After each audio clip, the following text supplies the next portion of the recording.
Bonjour, je vais parler du 11e épisode de Gotham.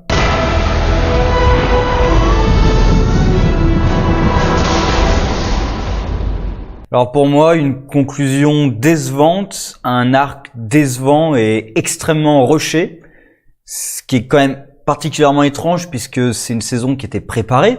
On savait que c'était la dernière, ils ont préparé. Même, il y avait un flash forward qui indique clairement que cet arc de Bane et Nyssa avait été préparé.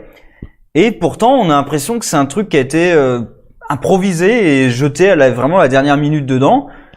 Bane, il a été rushé. Alors Nyssa, elle a été expédiée, mais Bane, lui, il a été rushé. On l'introduit comme ancien ami de Gordon. On a à peine le temps de créer des liens avec Gordon et d'évoquer leur passé que c'est le méchant, puis il se fait tuer, puis il revient comme juste un homme de main. D'ailleurs, c'est marrant parce que c'est un peu le sort de Bane dans toutes ces adaptations live. C'est un homme de main qui fait les gros muscles pour une femme. Toutes ces adaptations live, c'est ça. Alors la plus catastrophique, c'est Batman and Robin, où là, en plus, c'est un débile mental. Mais même dans Dark Knight Rises, au final, c'est juste un henchman de Talia al Ghul. Et là, c'est pareil, c'est juste un homme de main de Nyssa al Ghul. Enfin, il avait un rôle plus important dans Dark Knight Rises, mais bref, c'est rushé et surtout, ça respecte même pas ce qui était installé dans le flash forward, parce que le flash forward et ce qu'on voit dans cet épisode, ça se raccorde pas. Déjà de mémoire, ça se passait la nuit et on voyait chacun des personnages dans leurs repères se préparer. On voyait Cobblepot, Riddler, etc. se préparer dans leurs repères et arriver tous ensemble. C'est pas du tout ce qui se passe. Alors l'excuse, ça va être oui, mais on pouvait pas trop mettre ces éléments parce que sinon ça révélait les intrigues et tout. Mais alors fais pas un flash forward. C'est ça qui est con. Enfin, si tu fais ton flash forward et tu peux pas mettre les éléments tels qu'ils sont présents réellement dans la série parce que sinon ça révèle trop d'éléments, bah c'est peut-être que c'est pas une bonne idée de le faire ton flash forward. Mais là, ça se raccorde pas en fait. Bref, et même le début de l'épisode, ça se raccorde pas avec le précédent puisqu'il y a l'armée qui commençait à tirer. On voyait les hélicoptères qui commençaient à bombarder. Et là, l'épisode commence, on envoie l'armée au sol. Et l'histoire, c'est hallucinant, il y a plein de trous dans l'histoire Déjà, j'ai vu ça dans le teaser, je me suis dit, c'est pas possible. Et si, ils le font. Bane qui entre dans la tente du commandement militaire, qui brise la nuque d'un des commandants, et les militaires le suivent. C'est pas des mercenaires, c'est pas des criminels, c'est des militaires. Et ça marche pas comme ça, hein. D'ailleurs, à la fin, pour le coup, il y a une scène qui est tout à fait cohérente avec les militaires, c'est à la toute fin, parce que pendant tout le truc, au début, il dit quelque chose de cohérent, c'est on va pas tirer sur des civils. Et même si vous donnez les ordres, on va pas tirer sur des civils. Vous êtes pas bien. Et après, ils le font pendant tout l'épisode, ils tirent sur des flics pendant tout l'épisode, et à la fin, il y a le seul truc cohérent des militaires, c'est on est face à une armée de civils, désarmés, on nous donne l'ordre de tirer, bah non. C'est le seul truc cohérent, et même, enfin, les civils prennent ça comme une victoire, mais en quoi c'est une victoire? C'est normal. C'est pas une victoire où vraiment on a achevé quelque chose, accompli quelque chose. J'ai achievement en tête, on a accompli quelque chose. Non. C'est évident. Les militaires, ils vont pas tirer sur des civils désarmés. En plus, sur leur propre sol. Et Bane est surpris. Mais c'était trivial. Et du coup, Bane, il se fait battre d'une façon... c'est débile, hein. Et d'ailleurs, même Bane, avant, se fait battre par des chauves-souris. Enfin, il se fait pas battre, mais elle l'occupe suffisamment pour permettre à Bruce et Selina de s'enfuir. Le mec, dans l'épisode précédent, il s'est pris des bonbonnes de gaz qui lui ont explosé au visage. Il a continué à avancer tout droit. Là, il y a des chauves-souris qui viennent le gratter, qui viennent lui griffer le visage. Et là, il est trop occupé à chasser les chauves-souris. Alors, je pense c'est pour faire peut-être des références aux comics, puisque pour se ramener aux comics de Bane.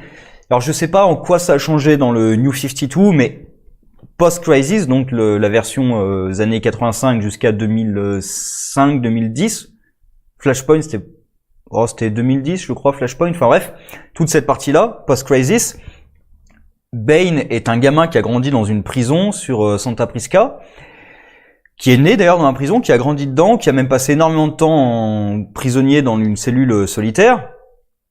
Et la nuit, il avait des cauchemars avec une chauve-souris qui venait le voir, en l'occurrence dans sa cellule, et du coup ça lui créait des cauchemars.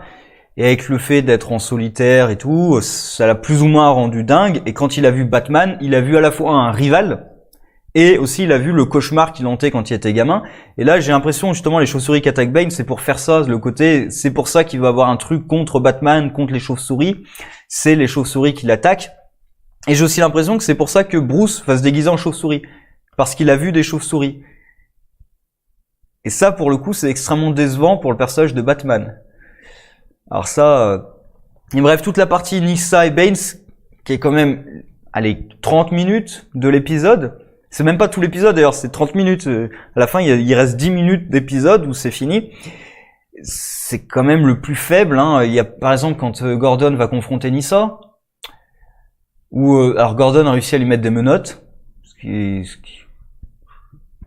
Talia al Ghul, par exemple, il aurait pas réussi. Hein. Mais bref, il réussit à lui mettre des menottes et elle le chope contre le mur. Là, tu vois Barbara qui réussit à s'occuper des autres types, qui a une arme. Je me suis dit, bah tire. Non, elle va au cac. Elle va au cac. Mais non, tire. Et du coup, ça fait que Nyssa a réussi à lui enlever l'arme. Et du coup, ils doivent continuer le combat. Il la poignarde. Ce qui lui laisse le temps de donner un ordre au général qui se suicide. Et à s'enfuir. Ce qui est en plus débile puisque c'est la fin de la série. Pourquoi est-ce que vous voulez que Nyssa s'enfuit? La série est finie. Donc le fait qu'elle s'enfuit, et en plus l'épisode suivant là, apparemment ça va être vraiment axé sur Joker. Et j'espère qu'ils vont pas nous remettre du Nyssa. Parce que... Par contre, il y a eu un truc qui aurait pu être intéressant, mais comme Nyssa a été expédiée, parce qu'elle nous disait qu'elle était là pour se venger de Ra's al Ghul, de la mort de Ra's al Ghul. Par contre, là, elle dit quelque chose d'intéressant. Elle dit, je suis son seul et véritable héritier. Bon, ce qui laisse en suspens d'ailleurs, est-ce que Talia al Ghul existe dans cet univers, mais bref.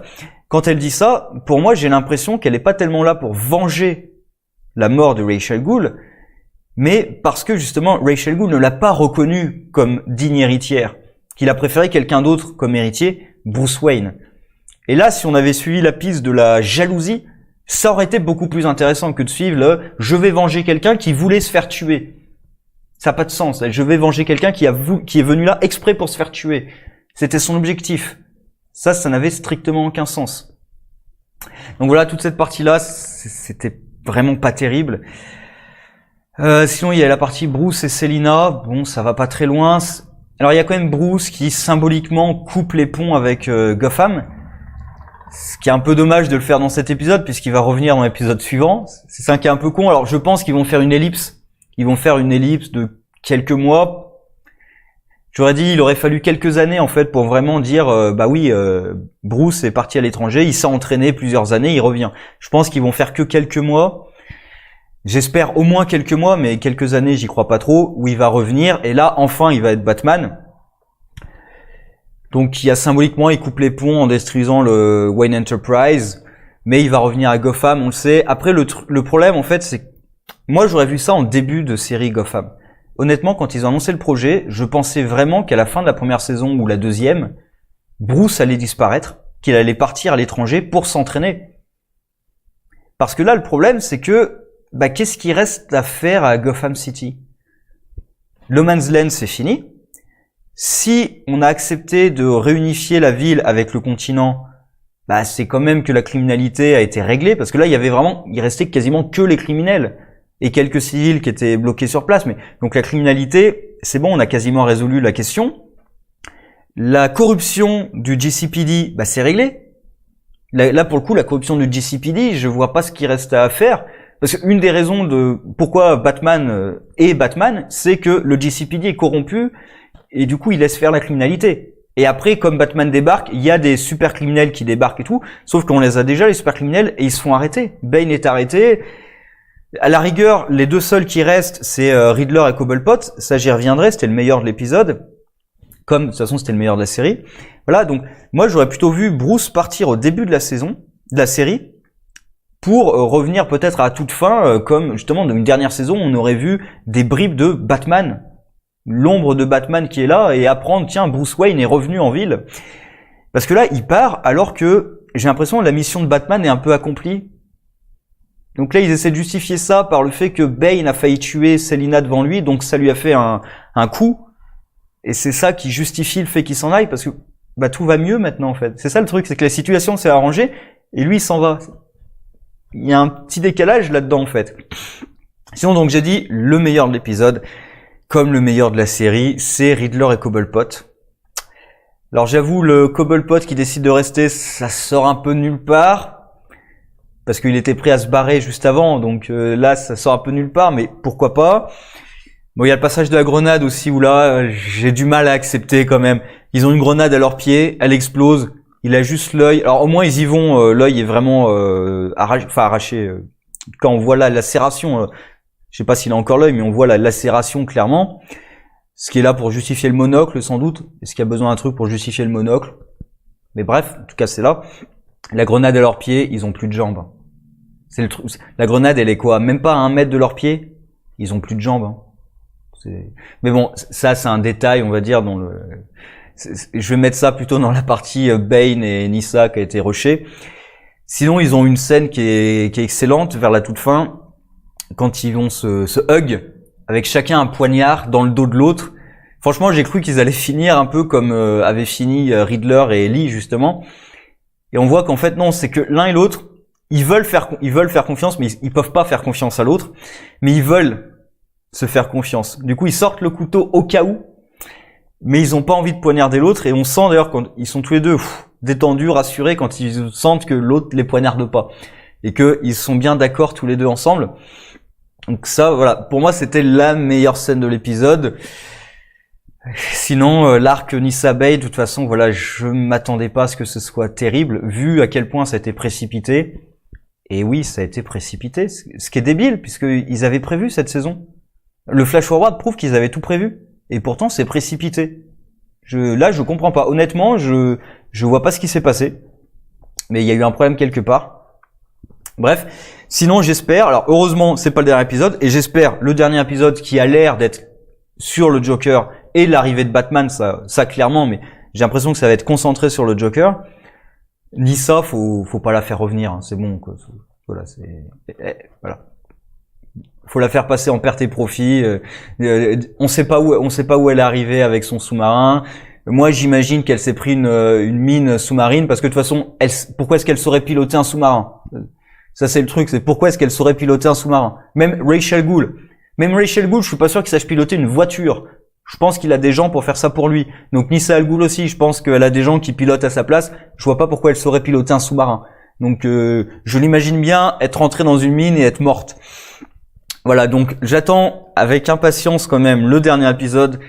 Il faut finir sur une bonne note. Comme il y a Batman et le Joker, ça peut être excellent. J'espère qu'on va conclure sur une très bonne note cette saison et cette série. Sur ce, au revoir.